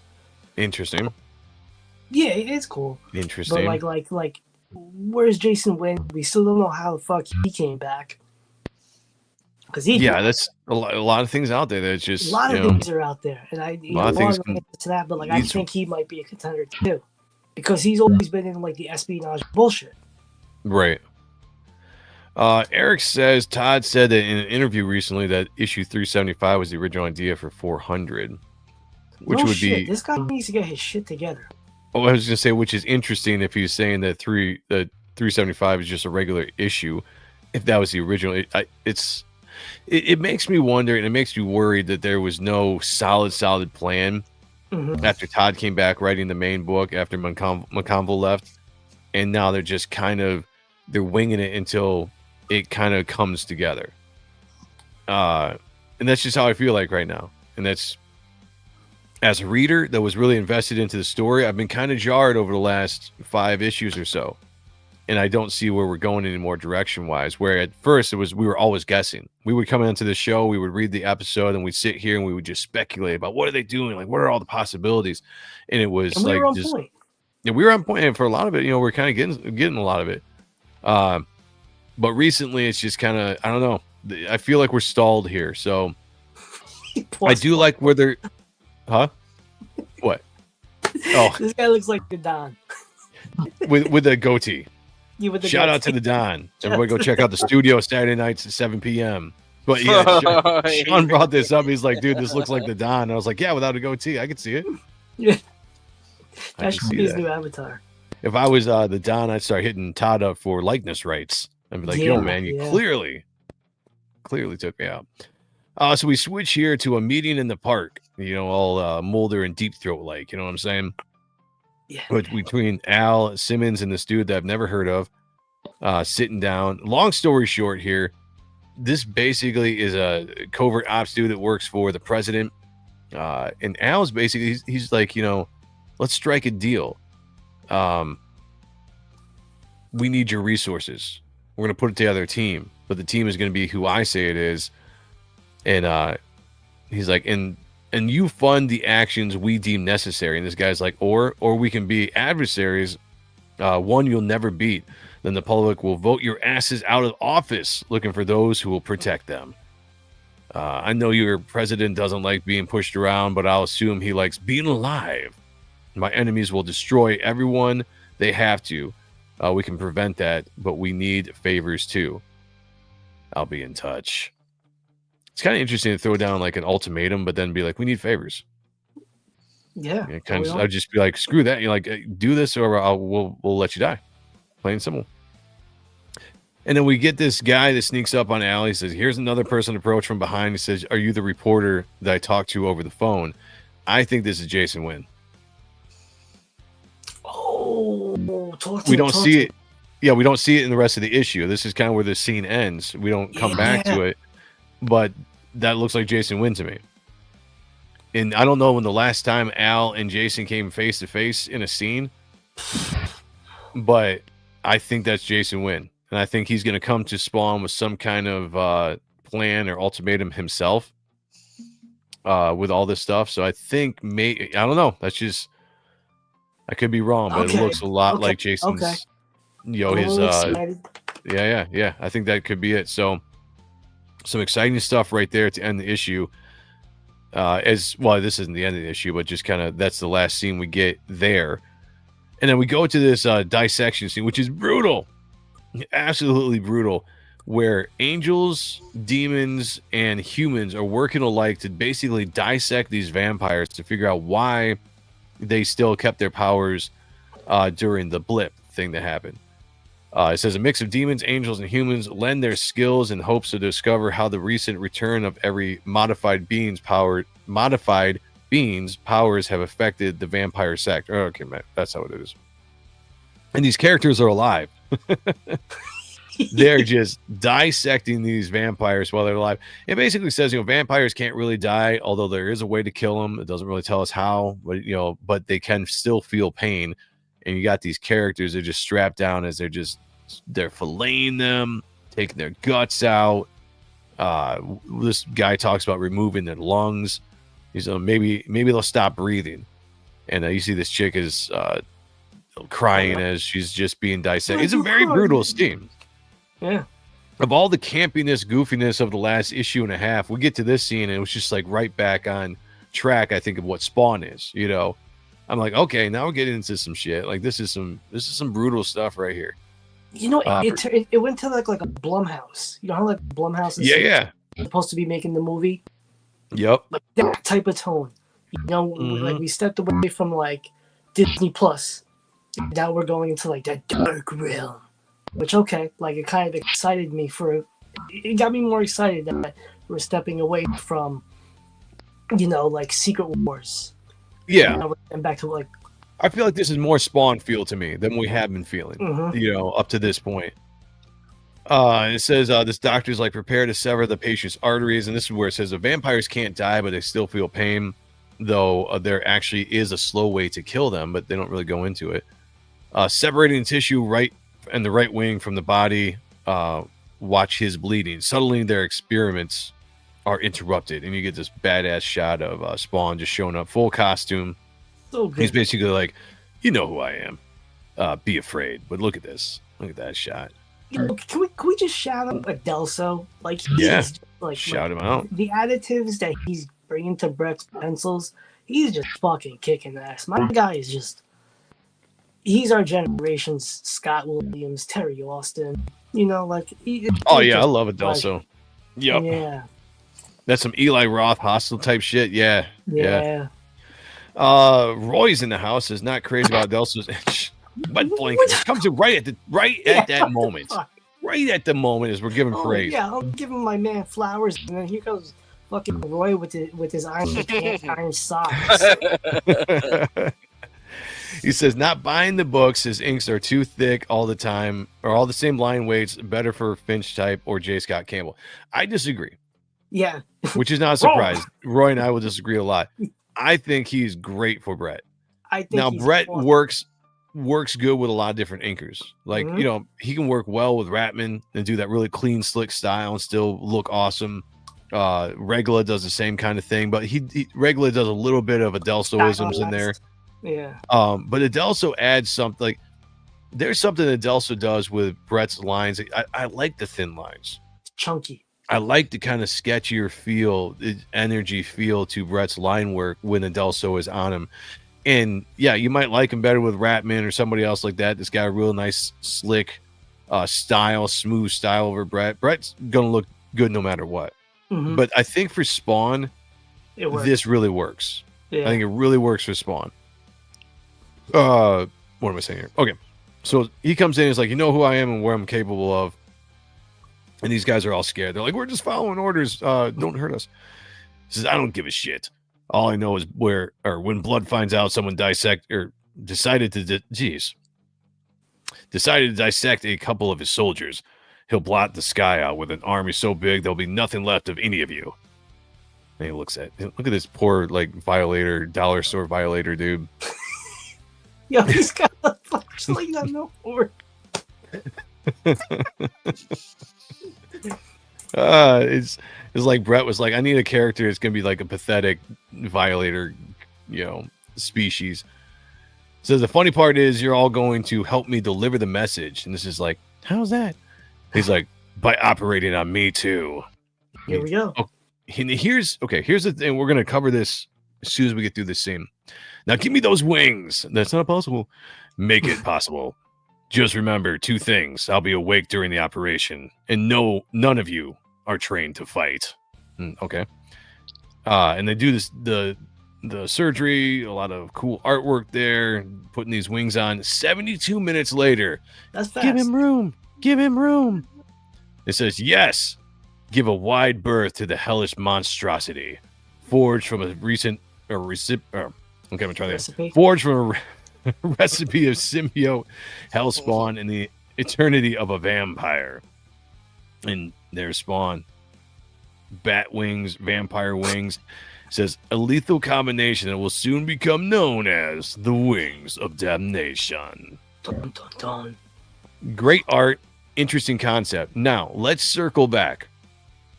Long ago, beginning of this year, we did a review on King Spawn. Yep. I don't even know what number it was. Keep going. I don't even know what number it is. We did a review on King Spawn, and at the end of the issue, he reveals himself to have these vampire wings. And all of us are like, where the hell did they get these wings from? It made no sense. It wasn't in continuity as far as the main story goes. They didn't touch on it at all. Here we are finally, almost 6-7 months later, and now he's got the wings. So my question is the timeline of these books so far off that they started the concept way back then with him having these vampire wings, and we're just now getting to the origin of how he got the wings? Take it away, guys. Man, get the fuck out of here. Like, you're not. Oh my god, man. It just seems like is that your response? It could be the fact that they, like what you just said, Joe, they plotted out this whole timeline, and it just seemed that the regular series is just going slower than expected, to the point where, King Spawn and the other titles are going quicker. Yeah. So, well, Scorched and Gunslinger aren't up to this yet. They're getting there. They're getting to pre-last storyline. Oh my god, how does it make sense though? Come on, it doesn't make sense. How does it make sense? None of it makes sense to me, which is why I'm just like, continuity. I need better continuity with the stories. I'm not trying to be negative, because I love Spawn, I love Brett Booth, I love Todd McFarlane, I love everything about the Spawn universe. It has a lot of potential. But the disjointed storytelling, the continuity that seems off. Because as soon as I saw this page, I'm just like, okay, there we go. That explains Kingspawn. But that was almost the beginning of the year that we saw that issue. I can't remember what issue that was that we reviewed. Right and they're now, getting the ready continuity of DC is 10 times better in terms of flowing through the story than the Spawn series stuff is. It's sad because I want to understand everything about the series. It's difficult. Yeah, time scales. Everybody, if you were watching, please hit the like button. Make sure you definitely hit the like button. It helps the channel out. So if you're in here, do us a favor, smash that like button, subscribe if you're not subscribed, share this out to people, let them know that we're live, let them know about the channel. Word of mouth is a great thing when it comes to this Ronan Joe channel and everything we do on the show. Yeah, the art in this is great. I like it. Don't get me wrong. I like it. I think this is cool, but it instantly threw me back to when we were puzzled about the end of that King Spawn issue, and now we finally, because I really just follow this main title. I follow this main title. I'm like, this is the book that I follow, and I'm just like, this is my continuity. And then every once in a while I'll check out one of the other books. I'm just like, I have no idea what's going on because Spawn's got wings over here. You know, these characters are doing this over there, and it's not being touched on in this main issue at all. So I like the cliffhanger here. I want to see what's going on, but I have another question too. So he got wings infused into him. You would think that with his powers, he could just take those wings and do it himself instead of having the surgery. It's cool for the storyline. I get it, but I feel like Spawn's power, if he can fix Focus's stomach that was ripped out in a couple issues ago and basically gutted, you think he could take those wings and just infuse them himself using his powers on his back.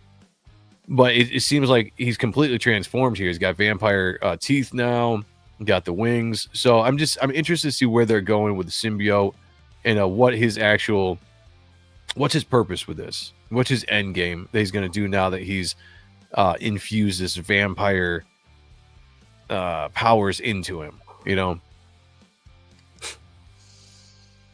It's Tom McFarlane's artist, a storyteller, author, not so much. I will say, like, I like Todd's writing. I like the first 100 issues was basically my heyday, and then I took a long break with reading Spawn, and I've come back. You know, I really liked Gunslinger. Todd was writing Gunslinger. I liked the Gunslinger story. I thought the Gunslinger story had better pacing, and more focused story than what's going on right now. Like, Todd came back to Spawn. We were all excited about it, even though I did like McConville's storytelling. But he comes back on Spawn, and it's just, I feel like there wasn't a great plan. Like, it was kind of weird, right? It was kind of weird because McConville he was right in the middle of a story arc, and all of a sudden it was like, Todd's coming back with issue 360, whatever it was, and it was, oh shit, that's 2 issues from now. And we never got a wrap of that storyline. Go ahead. Person? I have an answer. I got an answer for the wings part. Right, I did a little bit of research while we were talking about it. Please tell me you understand what I'm about to read to you, because I can't. Spawn and King Spawn are 2 different entities. Even though they share the same origin, King Spawn is not a future version of Al Simmons, but rather one of many other house spawns created throughout history. The wings on King Spawn and the wings in Spawn issue 369 are the result of different events. King Spawn is based on action figures from the House Spawn series and toy designs. The character is a distinct entity from Al Simmons. He has his own design, which includes the wings. The wings are simply part of his appearance, just as Al Simmons' chains and necroplasm-fueled cape are part of his iconic look. Spawn issue 369, he obviously gets them from following the attack on Heaven. Now, it also says, in summary, the wings on King Spawn are part of his established baseline character design. The wings on Spawn issue 369 are likely a special power-up or a result of a specific event within the book. Please tell me that made sense. No, it didn't make sense. No, because now I'm more confused. I'm like, oh, go ahead, Sean. Because Spawn had to save Granny Wanda's grandma Blake. And she's like, Al. And he's like, Right. "I'm here." Like, so that is emotionally fucking with me, if that's the case. Yeah, I didn't know that King Spawn was a different entity than the current Spawn. So he's just essentially a variant, an Al Simmons variant. 'Cause That's it's how Al I Simmons, take isn't it. That's how I'm taking it. So why don't we ever see King Spawn cross over into the main book like all these other characters? Like that just It doesn't makes make a sense lot to of me. sense. It makes a lot of sense, though. Well, it makes because sense how they could be so different, yeah, but it doesn't it makes sense of why they're so different, No, but it doesn't make sense why we don't see King Spawn and Spawn together. You know, because I've always thought that they were the same character. Oh my god, my head. I don't know, man. My head. That just threw me for a loop, man. KO just says actually that makes sense to me. I agree with you. Like it makes sense the way that it's explained. When you read that, you're like, okay, that makes sense. They're different characters. This is this. You know that's the reason for the reason confusing. But when you think about it, when you think about the main title bringing in all these characters, Haunt, Focus, She Spawn, Gunslinger, Medieval Spawn, Redeemer, on and on, but they don't bring in King Spawn. Yeah, it's weird. It's weird to me. If you have Al Simmons Spawn and Al Simmons King Spawn in the same universe, you would think that would be a hell of a powerful combination to fight Nyx and anybody else. I don't know. I don't know if I like that. If that's exactly what's going on, that's weird to me. Great imagination, like Zach. That is a fucking awesome imagination, but I don't think I'm with it, to be honest with you. No, you read that somewhere, right, Zach? Yeah. Yeah. I'm going through a couple sites online to look it up. So you got to give me some time till next episode because I have quite a few questions about other things that I'm writing down. Sheldon's at 5. Had the AI explain it like you're Mhm. fucking right. Yeah, I'm gonna be interested in what Please we're explain. apparently.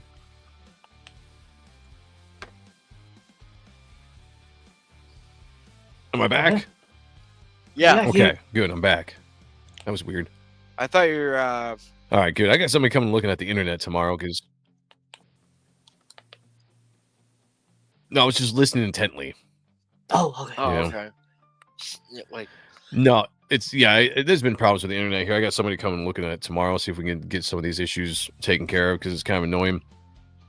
Time Sales says King Spawn and Spawn are the same character from what it seems. But it doesn't from what they're.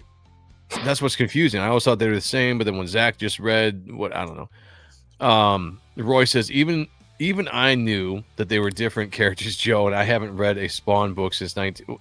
Okay. But if you read King Spawn, it doesn't seem like they're different characters. It's Al Simmons.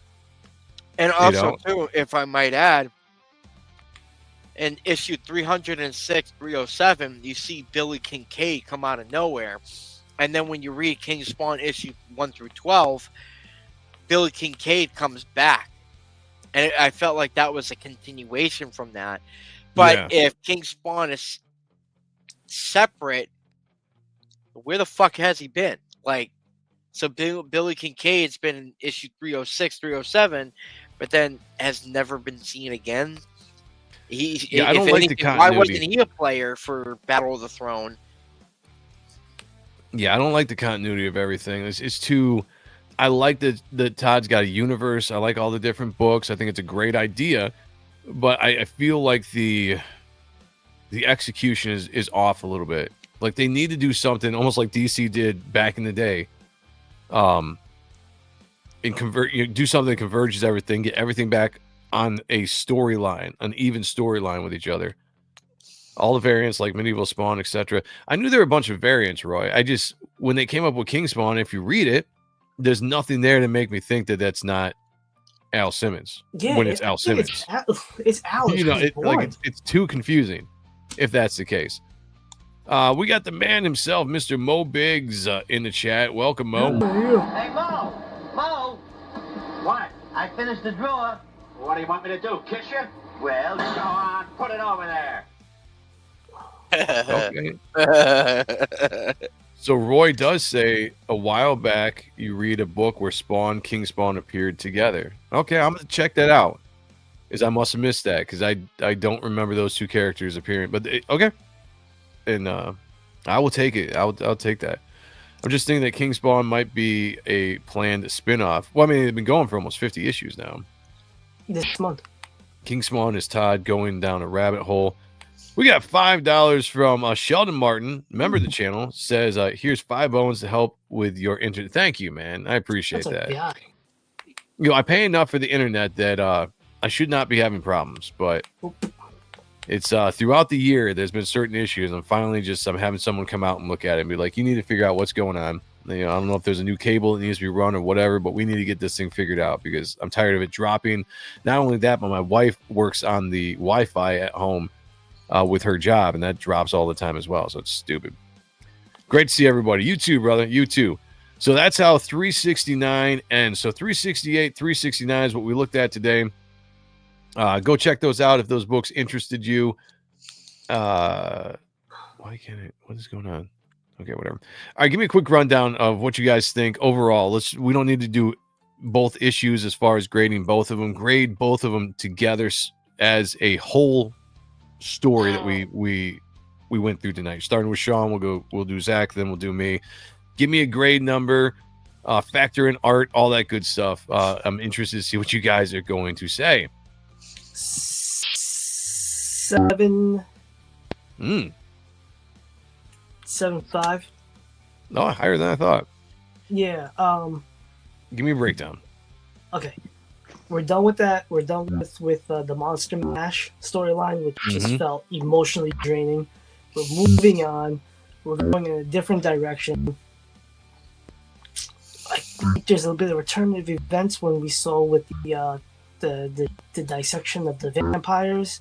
That was cool. I hope we see more blood coming in the future.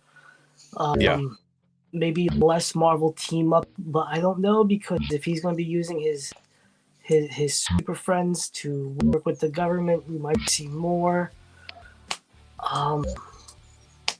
It was like we talked about in text. It was goofy. It was fun. No justifiable reasons for shit, and I'm with that. It's kind of right. You know, it doesn't have to be like fucking Shakespeare or Chris Claremont. All due respect, Kayla. Relax. Don't at me. 7.5, and the 7.5 is because of the art. Take the art away, I'd say it's like a 5.2. Oh shit! Damn. Yeah, which is still reasonably high if you think about it. Yeah. You know. I mean, it's above average. Yeah. No. Zach, what do you got? Oh man, I really don't want to grade them together, man. But if I had to grade it together like that, like I'm giving it a 5. Oh, yeah. Wow. Because art is fantastic. It's 10 out of 10. Yeah. But writing from the one book where he pretty much him and Poacher is wiping this the last version of this final boss, right? And then they got to contain the energy, and he murked some of the superheroes. All of that kind of, it's over. So you're like, awesome, this is really, really cool. And then you go to the next issue where it's Super Friends, basically. And you got the villains kind of doing this whole Malboja is returning kind of thing. And, the Super Friends are, together, and they, they're on call if they ever need each other kind of thing. And then you got the super villains at the Legion of Doom, kind of like, hey, let's bring back Darkseid, like from like again. Does feel like that. Yep, it does. It feel really like does, that. And I think it just really hurts the universe of what it's got so far. Like, I get like you're throwing all these characters in, and sorry if I'm like on a tangent, but tangent away. you got all these characters that he threw in as superheroes to kind of get together for this big behemoth. That makes sense to me. It isn't. It isn't somewhat. It isn't such a cop out because it was done okay, where the readers are like, "Yo, this is really cool. This, everyone's gathering together just to stop this thing that could wipe out the whole planet because it's going after Spawn's power." Then the whole thing is done, and now the villains are getting together when that's not a thing in the Spawn universe at all whatsoever. And all the villains are kind of like, "Hey, let's build a team of our own." And like they got all their whole thing going on, and they're all like, "Yeah, we're bringing back Malbolgia. Who's with me?" And you got like 5 characters and a super villain pose. Like, Right. oh man, I want to love it. I do. But I just can't because it has nothing to do with the artwork. It has everything to do with the story. It's probably one of the most, I hate to say it, it's probably one of the most lamest stories for issue 369 that I've read in a long time for Spawn, and I really hate saying that. I really do. No, that's fine, man. Like we had a discussion about it before we went live, before you jumped on too, where we were just like. It's not up to par so far of what we've been getting. I'll say that for sure. Time scales with $5 super sticker. Keep it up in the YouTube chat. He's saying, thank you, brother. Appreciate it. I need to give a shout out though, because I forgot to, and I'm getting bad at this, but for the super chatters, let me do Dr. Fishy! No! You see, do that for Sheldon, and then for time scales, we're going to do. Let's do this. Hail to the king, baby. Yeah, there we go. We haven't played that in a while. I'm going to give it a. Oh, jeez. I don't know if I can do 5. I'm going to do 6. I'm going to give it a 6. There's a lot of things that I don't like about it that we covered live here.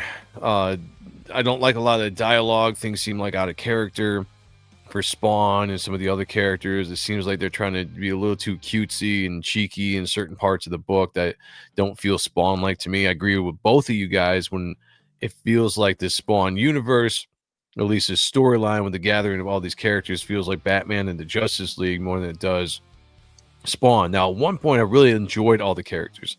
I liked all the characters coming together. I think this is a cool idea. You've got the Spawn universe here, all the variants and different characters that have been created over the last few years. Bring them together. Let's have something truly epic. The problem is the fighting the kaiju wasn't epic enough to me. Great art. Brett motherfucking Booth kicks ass every single issue. That gets a 10 for me all the time. If I was just judging by art, I would always give it a 10. But yeah, I got to go with a 6 because we talked about it. I feel like it's rudderless right now. The continuity seems off. I don't know where we're going in the storyline. I've got way more questions than answers, but not in a good way. Not like a mystery where you're building the mystery and you're like, oh man, I don't know what's going to happen. I'm like, what happened to Blood? What happened to Lyra? What happened to the cybernetic angel group that showed up that were on a mission? What happened to Jason Wynn and, Silencer, or whatever his name is? What happened to Bulletproof and the Mandalorians? Not Mandalorian. The Mandarins gang of group that he had.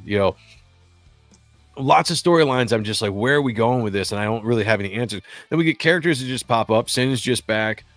And now he's the main guy right now in this new storyline. So it's just bring it back together. Put a nice bow on it, and I'll be fine. You can do it. Comic books are easy. You can be like, it's been weird. Continuity's been off. We're going to wrap it together in the next couple of issues. We're going to bring it all together, make it make sense, and let's go forward. So, yeah, this is the lowest score I've given a Spawn book since we started doing this review. Yeah, I'm going with 6, unfortunately. Roy said I only paid attention to Spawn again due to the art contest a while back. Oh, yeah, the covers. Oh, nice. Sorry, Joe, just looked it up. May have confused King Spawn with Omega Spawn. Seems Spawn appeared with other spawns in Torch, Scorched, Scorched. all confusing if you don't read the books. No, I agree with you on that. It is confusing. You know, unfortunately, they need to do a better job. Is all I'm saying. They got great potential here. They brought me back to Spawn with the storyline with Brett. Just be a little bit tighter. You know, that's all I'm saying. Wait, a team up of all the previous kaijus against the kaiju. This reminds me of G.I. Joe's comic, bringing in characters just to make more toys. That could be. Again, make the money. Todd's a businessman. Make that money. I don't care. You want to make new toys, bring characters just to make toys, you go right ahead and do that. You know. So far, Timescales is number 1 in the chat. It's really fluctuated the last couple of minutes with you guys. Sheldon Martin's number 2. Duck Bacon's number 3.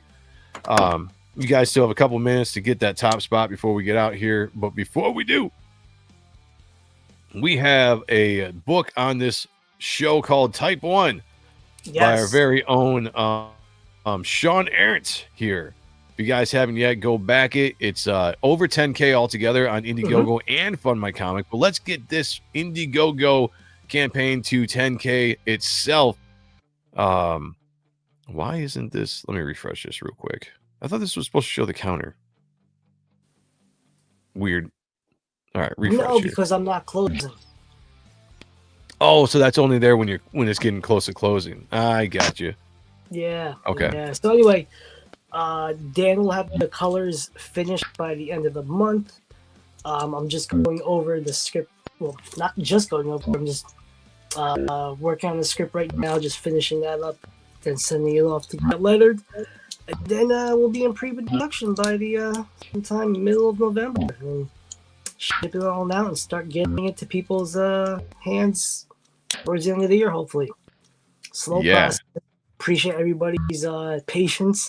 It's gonna be well worth it. It's the rumor I was spreading. But yeah, man, it's been a lot of fun. Looking forward to more growth as a storyteller. If you're still waiting for the right time to back Type 1, just shoot your shot. Yeah, always, man. Always shooting the shot. But also, in the meanwhile, I still got copies of the preview edition. Sorry for the glare. $10 for the standard. Shipping is $10 in the States. Let me know if you're out of the country. We can work something out. I also got lined art variants of the Strees and Riven inked and embossed Chris Gray's variant. This is $20 plus $10 shipping, and you know how that is, whatever, out of the States.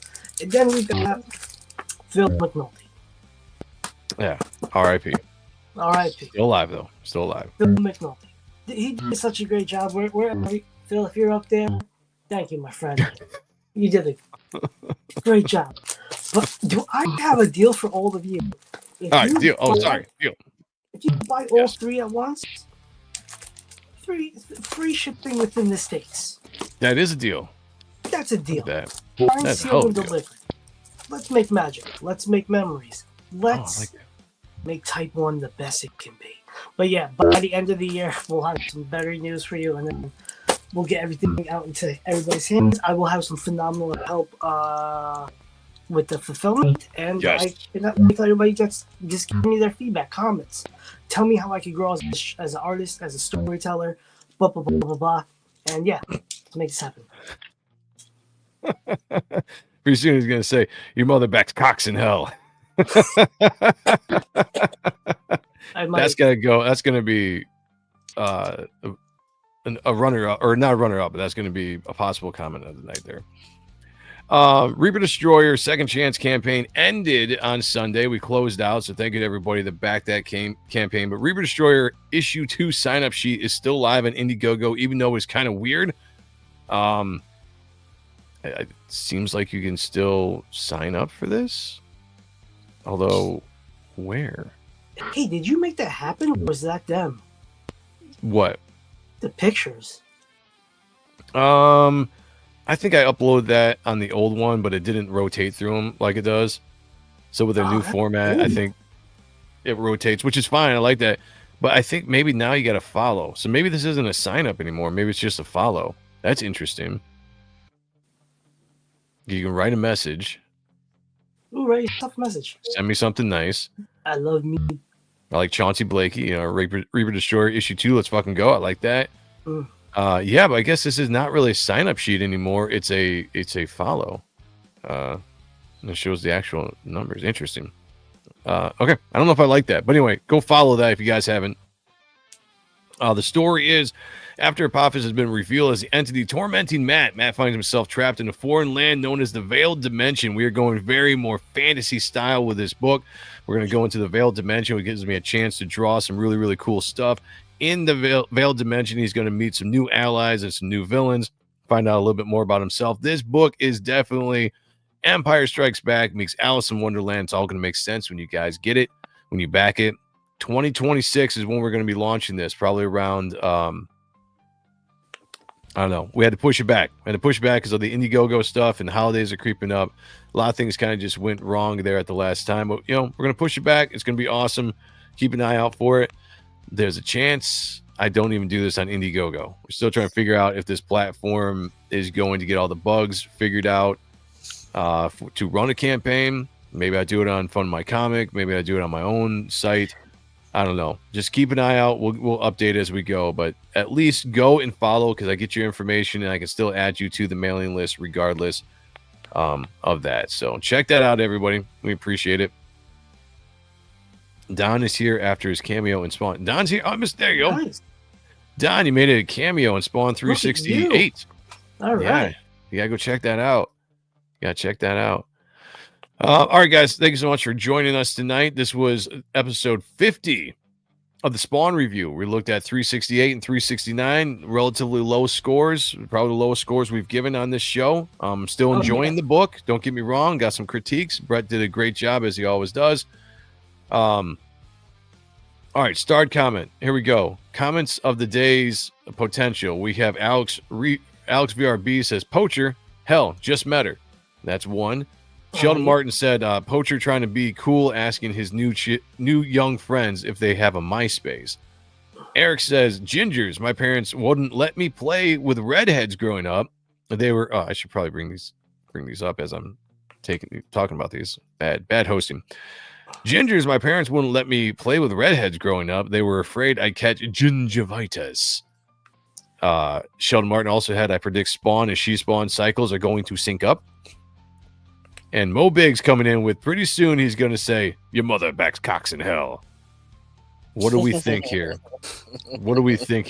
We haven't officially started the top comment of the night rewards and stuff, but we're going to get you guys prepped. So we're going to end the shows like this from now on. We got a handful of runner-ups. What do we got? What are you thinking here? I think Mo came in at the end and just kind of fucking stole home base with that. Yeah, I think so too. I think I could get down with that. So this is what's going to happen. So we're going with Mo. Zach, what do you think? I'm going to go with Mo. Okay, we're going to go with Mo. Great comments by everybody, though. Very funny. We appreciate that. But we're going to go with Mo as the top comment of the night. Pretty soon he's going to say, your mother backs cocks in hell. So here's what we're going to do with the comment of the night. Much like the leaderboard.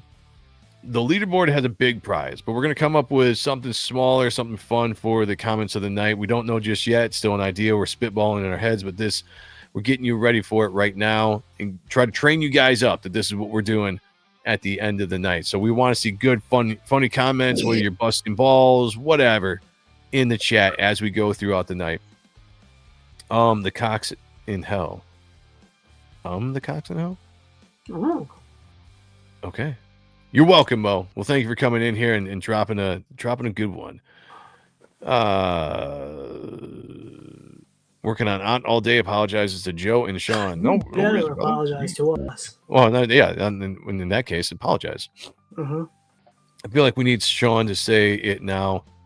With his audio is like that. Yeah, because she keeps saying you got like a demon voice with your thing keep popping. I don't know if you can hear it on your end, but on this end, this is like a boom. Like boom. Say it as her, or like as me. Well, that would be even better. Say it as her, and then you're gonna get that automatic pop because you got this weird thing going on with the audio. All right, go ahead. Your mother backs cock in hell.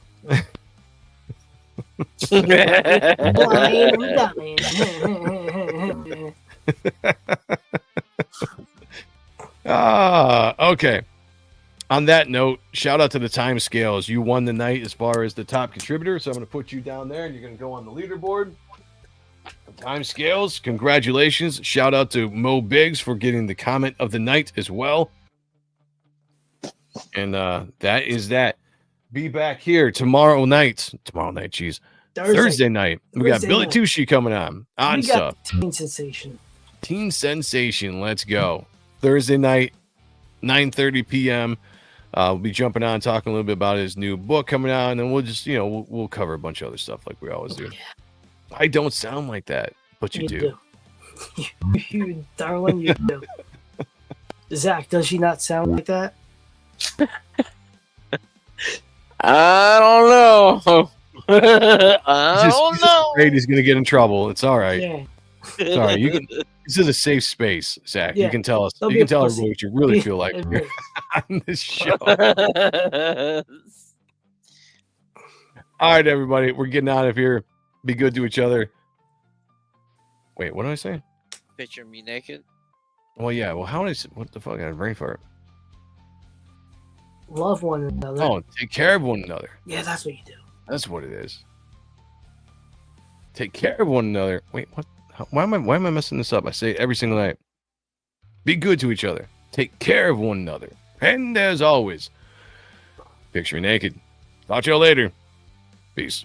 Peace. How are you? Spawn.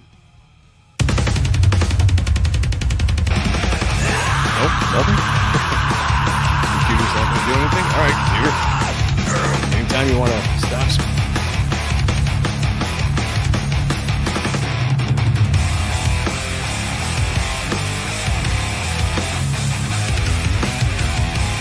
You sent me to hell, David. I'm here to return the favor. I'm still trapped in the